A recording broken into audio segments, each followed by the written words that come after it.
Bonjour à tous et content de vous retrouver pour cette vidéo en ce dimanche matin. J'espère que vous allez bien, où que vous soyez. Alors aujourd'hui, j'ai voulu vous mettre un cadre plus apaisant, plus rafraîchissant. Et puis suite à ma dernière vidéo, voilà, je voulais un petit peu voilà, qu'on soit dans une ambiance dynamique, sereine et puis apaisante. Voilà, donc on se met vers la mer, vous entendrez le bruit des vagues. Alors j'ai pris la résolution depuis un certain temps de profiter mieux du cadre dans lequel je vis. Parce que alors ça, c'est quelque chose, je pense, de typiquement humain. C'est-à-dire qu'on a tendance à s'habituer dans l'endroit où on vit, quel que soit le cadre, aussi paradisiaque qu'il peut être. Au bout d'un moment, on trouve ça normal, rien d'anormal en fait. Voilà. Et puis en fait, on ne prend plus le temps de profiter ou de s'accorder du temps pour soi. Donc depuis un certain temps, j'ai pris la résolution l'après-midi de m'accorder du temps pour moi, profiter de la mer quand elle est bonne, surtout là actuellement. Et puis aussi profiter un petit peu du cadre, je dirais, de la beauté des paysages sénégalais. Et puis surtout de ce décor, je dirais quand même, qui est enviable. Voilà, alors j'ai mis les tongs, on va aller se rafraîchir. Je vais vous faire voir. Donc là, nous sommes mi-novembre, d'accord. Donc, vous voyez, franchement, il n'y a rien à dire. Hein. Je veux dire, vous rentrez dans l'eau sans aucun problème. Écoutez, elle doit être à 24, hein, quelque chose comme ça, je pense. Hein. Et voilà, donc c'est vraiment encore une très très bonne période pour venir se baigner. Après, courant, je dirais, décembre, janvier, février, l'eau va se rafraîchir. Alors c'est un peu paradoxal parce que beaucoup de gens viennent au Sénégal durant la période je dirais, décembre, janvier, février. Mais ce n'est pas la meilleure période propice pour se baigner en fait. Hein. Alors certes, vous avez le soleil, vous avez le cadre, mais la mer, je sais qu'au mois de janvier, février, ou même les piscines, pour aller se baigner, des fois, c'est pas évident. Alors ça peut prêter à sourire en Europe, on va se dire, oh, arrêtez, vous êtes frileux, etc. Mais c'est vrai que c'est ainsi, c'est-à-dire que au mois de février, mars, allez, je dirais plutôt janvier, février, se baigner, voilà, on n'y va pas forcément avec le même enthousiasme qu'on peut y aller là actuellement. Voilà, alors dans cette vidéo, donc, je vais vous parler un petit peu de la saison qui démarre. Je vous redonnerai quelques conseils que je peux vous faire profiter. Dans cette introduction, ce que je voudrais vous dire, donc, nous avons eu le député, donc notre député de notre circonscription. Alors il faut savoir que les Français de l'étranger sont représentés donc, à l'Assemblée nationale par des députés qui ont été élus par nous, hein, ici, qui vivons à l'étranger. Et nous, notre député donc, de notre circonscription, la 9e, qui regroupe le Maghreb et l'Afrique de l'Ouest, est représenté par Karim Bencher. Donc il est venu cette semaine au Sénégal, de passage. Sa circonscription est énorme, elle regroupe plus d'une quinzaine de pays, donc il n'est pas évident d'être régulièrement dans les pays parce qu'il a tellement de surface à couvrir. Mais là, il est venu, donc il est venu sur Saly, il est venu sur Dakar, rencontrer un peu la communauté française, nous faire part un peu de ses premiers mois en tant que député. Et puis voilà, je n'ai pas eu l'occasion de discuter avec lui, mais partie remise une prochaine fois. Là, c'était surtout histoire de faire acte de présence. J'ai vu que beaucoup de Français le rencontraient pour leur faire part un petit peu de leur ressenti ou de leurs préoccupations. Moi, mes principales préoccupations, déjà, je pense qu'elles sont déjà quand même bien relayées. Surtout, voilà, et je pense qu'ils en sont conscients, améliorer l'image de la France, et je dirais que c'est un euphémisme. Voilà, enfin, il y a une multitude de choses dont j'ai déjà eu l'occasion de parler dans mes vidéos, mais je sais qu'il en est conscient, et c'est une très bonne chose. Salut Jean-Bernard, tu vas bien? Dis donc, c'est la deuxième fois que je te croise lors d'une vidéo, c'est ça? La dernière fois, c'était il y a 2 ans. Voilà, tu as une belle casquette Sénégal. Voilà, donc Jean-Bernard. Ciao! Voilà, donc je reviens donc, à mon sujet. Donc effectivement, je pense qu'il est bien conscient des difficultés, de la réalité et surtout, à l'heure d'aujourd'hui, du rôle et de la place de la France, qu'elle peut jouer ou qu'elle ne peut plus jouer en Afrique de l'Ouest. Voilà, donc ça c'était donc cette semaine. Nous avons eu aussi, il y a 15 jours, je vous en avais un peu parlé, donc la nouvelle consul de France donc, qui est arrivée. Elle nous parlait d'une situation qui la préoccupait, en dehors du trafic des visas et de la vente illégale de visas.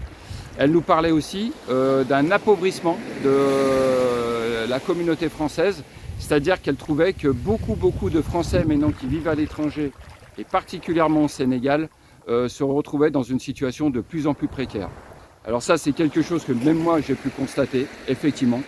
beaucoup de gens se retrouvent dans une situation de plus en plus précaire. Alors vous allez me dire, ouais mais Franz, attends, précaire, qu'est-ce que tu entends par là? Et puis il y a certainement des milliers, voire des millions de Sénégalais qui aimeraient être dans cette situation précaire que tu prétends que certains Français sont.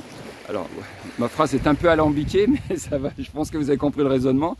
Et en fait, oui, si on fait une comparaison, on pourra toujours trouver beaucoup plus précaire que soi. Je suis tout à fait d'accord. Mais il n'empêche que beaucoup de Français, de plus en plus, c'est un peu le paradoxe, c'est-à-dire que comme ils se retrouvent dans une situation de précarité, on ne les voit pas en fait, on les voit pas, on les entend pas, ils sont dans leur coin, voilà, un peu certainement isolés pour beaucoup. Et donc en fait, ils se sont enfermés dans un processus de précarisation. Généralement, ils se retrouvent un petit peu coupés avec leur pays d'origine, n'ayant quasiment plus de liens affectifs ou familiaux avec leur famille en France. Donc en fait, en quelque part, moi je les appelle des déracinés. C'est-à-dire ce sont des gens qui n'ont plus de lien, direct ou indirect, avec leur pays d'origine. On en retrouve ça chez les Français, mais on retrouve ça aussi chez pas mal d'Européens. Et donc effectivement, ça c'était une des préoccupations de la consul, c'était de voir un petit peu quelles sont les solutions qu'on peut apporter. Honnêtement, c'est pas facile, c'est pas évident. Je l'ai toujours dit, hein, c'est vivre ici, être en vacances ici ou vivre et travailler ici, c'est vraiment deux mondes différents. Ce que je peux moi dire, c'est qu'effectivement le conseil, c'est déjà quoi qu'il en soit, de toujours garder un lien avec son pays d'origine, certainement de ne pas couper les liens familiaux, ça c'est quelque chose d'important. Et puis malheureusement, on en revient toujours à ça aussi également, c'est que ce qui peut porter à la précarisation, à la marginalisation, c'est que malheureusement beaucoup s'enferment dans l'alcoolisme, le tabagisme, j'en parle même pas, mais dans l'alcoolisme, donc ça ne peut qu'accentuer le phénomène et la situation de précarisation. Donc voilà, donc effectivement c'est un problème, on en parle peu, c'est vrai qu'on n'en parle pas, donc moi je tenais à le dire, effectivement, à l'heure d'aujourd'hui, chez les Français qui vivent ici au Sénégal, je rappelle qu'il y a beaucoup aussi de binationaux dans la communauté française qui vit ici au Sénégal, dans notre circonscription. Et donc effectivement, c'est une constatation, beaucoup se retrouvent dans une situation de plus en plus précaire et sans aucun filet de protection, sans aucun recours d'aide, de solidarité, etc. Il y a des organisations, je dirais, françaises qui sont là, qui peuvent aider, mais elles ne peuvent pas aider tout le monde. Voilà. Et en parallèle, effectivement, je ne peux pas non plus oublier les millions de Sénégalais qui chaque jour travaillent au jour le jour quand ils peuvent travailler, pouvoir assurer la dépense quotidienne, et pour eux la situation devient aussi extrêmement compliquée.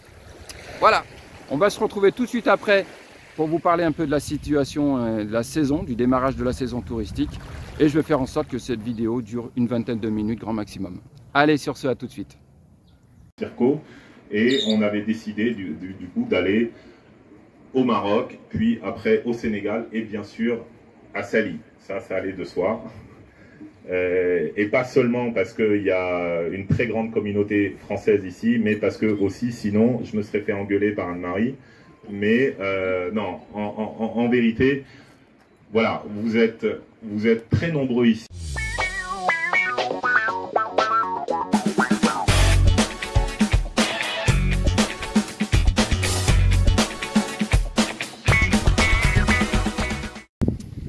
Voilà, toujours les pieds dans l'eau, c'est vraiment agréable, hein. Cet après-midi je viendrai, effectivement, voilà, c'est comment ne pas profiter d'une telle mer à une telle température. Voilà, c'est vraiment plaisant et voilà, et là ça fait c'est relaxant d'avoir les pieds dans l'eau et de vous parler parallèlement. Alors cette saison va démarrer effectivement, donc elle est en cours de démarrage, beaucoup de demandes de réservation. À mon niveau, moi personnellement, sans rentrer dans les détails, j'ai peu de produits, hein, volontairement, vu que je travaille seul, je fais en sorte de plus privilégier la qualité que la quantité, mais tous mes produits sont pris ou réservés pour les périodes prochaines. Donc à l'heure d'aujourd'hui, quand j'ai des demandes, j'invite les gens à les réorienter, enfin je les réoriente vers d'autres structures pour essayer de voir s'ils peuvent trouver. Mais c'est vrai qu'en s'y prenant là actuellement, c'est compliqué. Voilà. Surtout la période qui vient généralement, la période demandée, c'est la période de décembre, janvier, février. Voilà la période grosso modo. Je rappelle que vous pouvez venir au Sénégal, que la durée maximum d'un séjour en vacances c'est de 3 mois. Donc vous pouvez faire plusieurs séjours de 3 mois au Sénégal dans l'année. mais qu'à partir du moment où vous faites un séjour qui dépasse les 3 mois, vous avez l'obligation de faire une demande de carte d'identité d'étranger, ce qu'on pourrait appeler une carte de séjour. D'accord ? J'ai eu l'occasion déjà d'en parler dans des précédentes vidéos, hein, quelles étaient les formalités, quels étaient les documents requis pour faire cette carte d'identité d'étranger. D'accord ? Mais autrement, pour un séjour de moins de 3 mois, vous pouvez faire 3, 4 séjours dans l'année, ça ne pose absolument aucun problème. Je rappelle qu'il n'y a plus de visa. À l'heure d'aujourd'hui, peut-être juste une chose que je voudrais peut-être souligner, je crois qu'on réclame le test ou le vaccin, enfin le pass sanitaire ou le vaccin. Donc renseignez-vous, parce que j'ai des vacanciers qui sont venus me voir au bureau en me disant: Franz, on nous a demandé avant de venir au Sénégal le pass vaccinal ou les résultats du PCR. Voilà, mais je n'en sais pas plus. Hein. Voilà, donc ça, je vous invite donc, si vous avez vos billets, vos dates, renseignez-vous avant. Ça serait dommage que vous ayez des complications suite à ça. D'accord ? Voilà. Voilà, donc qu'est-ce que je voulais vous dire d'autre? Donc aussi une chose importante, j'ai vu dernièrement là dans notre groupe, enfin dans mon groupe Facebook, des gens qui étaient arrivés au Sénégal il y a quoi? Il y a une quinzaine de jours de ça. Et en fait, ils avaient fait une réservation à distance auprès d'un agent ici, je ne sais pas si c'est un agent touristique ou immobilier. Ils avaient versé 700 000 francs CFA pour la réservation, pour qu'ils puissent s'occuper d'eux, etc. Et ils ont eu la désagréable sensation, c'est que quand ils sont arrivés à l'aéroport, personne ne les attendait. Et bien entendu, la personne à qui ils avaient versé les 700 000, plus aucune nouvelle. Donc ils avaient posté sur Facebook, et j'ai eu un partage de posts sur le groupe Facebook de la chaîne, comme quoi ils se plaignaient. Donc ils mettaient la photo de la personne incriminée, sa pièce d'identité, et puis une espèce de carte administrative, ou une carte d'État sénégalaise qui précisait son rôle. Il travaillait dans l'éducation nationale comme instituteur. Alors déjà, je suis un peu surpris quand j'ai vu la carte d'identité qui était dans un état déplorable. Ensuite, je me suis posé la question de savoir qu'est-ce qu'un instituteur faisait dans l'aspect, je dirais, locatif et dans l'aspect immobilier. Donc voilà, donc ce que je voudrais vous dire en fait, c'est ça, c'est soyez prudents. Même si vous êtes dans l'urgence de louer quelque chose, voilà, n'envoyez pas de l'argent comme ça. Soyez quand même, ayez des garanties, c'est-à-dire soyez certain que la personne, voilà, elle a pignon sur rue, qu'elle travaille bien dans la location. Demandez-lui des garanties. Vous pouvez très bien faire un acompte de 10-15% sur votre séjour, et ensuite vous verserez le reste lorsque vous aurez les clés de la villa et que la maison sera en conformité ou conforme aux attentes ou à la présentation qu'on vous en a faite. D'accord? Donc voilà. Mais là, effectivement, ils ont perdu 700 000. Et puis, la personne, bien entendu, s'est évaporée dans la nature. Donc, la diffusion de sa photo, la diffusion de sa carte d'identité en piteux état, ou de sa carte professionnelle de l'éducation nationale en tant qu'instituteur. Personnellement, je ne sais pas si réellement ce sont ses documents à lui. Est-ce que ce ne sont pas des vrais faux? Et deux, je pense que s'il les a donnés aux clients, c'est qu'il savait pertinemment que ça ne lui porterait pas préjudice dans un deuxième temps. Donc voilà, donc soyez bien vigilants avec ça. Ensuite, au niveau, je dirais, conseils pour venir ici au Sénégal, pour réussir vos vacances. J'avais fait une vidéo il y a 1 an et demi, 2 ans de ça, donc je vous remettrai le lien. Hein, donc dedans, je vous redonne tous les conseils qui me viennent à l'esprit pour réussir votre séjour au Sénégal, que vous ne soyez pas confronté à des complications, des difficultés. Donc ça, je vous remettrai le lien. Et dans la foulée, je vous mettrai aussi un lien d'une vidéo que j'avais faite avec ma sœur. Ça, c'était avant le Covid. Ma sœur travaille, donc Magali, elle travaille dans le médical. Et donc elle donnait les conseils lorsque vous êtes maman d'un enfant, même d'un jeune enfant, hein, d'un bébé ou voilà, ou d'un jeune enfant, quels sont les conseils, quel traitement ou quel médicament elle a emporté avec elle dans sa boîte à pharmacie. Donc voilà, donc ça je vous remettrai le lien parce que c'était très pertinent. Et en plus, ça me faisait plaisir de faire une vidéo YouTube avec ma sœur. Et voilà, alors je rappelle, comme elle est dans le domaine médical, elle est très axée sur les médicaments, etc. Peut-être pas tout suivre à la lettre, mais voilà, ça vous donne des pistes de réflexion et ça peut peut-être aussi vous rassurer si vous venez avec un enfant de bas âge ici au Sénégal. Voilà ce que je pouvais vous donner comme information sur cette vidéo. Donc Surtout, ce que je pourrais vous dire, c'est soyez les bienvenus, profitez bien de votre séjour au Sénégal. J'aurai l'occasion de revenir sur la saison touristique. N'hésitez pas, si vous êtes dans le coin, à venir me voir au bureau, ça sera avec grand plaisir. C'est pas parce que vous n'êtes pas passé par moi pour une location. Mon bureau il est ouvert à tout le monde, je suis toujours là, à l'écoute. Faites-moi part un peu de vos ressentis, de vos remontées d'informations, parce que moi ça peut me servir aussi dans la diffusion des vidéos ou dans la diffusion d'informations. Voilà ce que je pouvais vous dire. Écoutez, sur ce, je vais vous laisser là. Donc à chacun d'entre vous, je vous souhaite un bon dimanche et aussi une bonne continuation. Prenez soin de vous que vous soyez. Et puis voilà, je vous envoie un peu d'air iodé et surtout de cette chaleur voilà, de la mer, parce que là c'est vraiment hyper agréable. À très bientôt. Merci.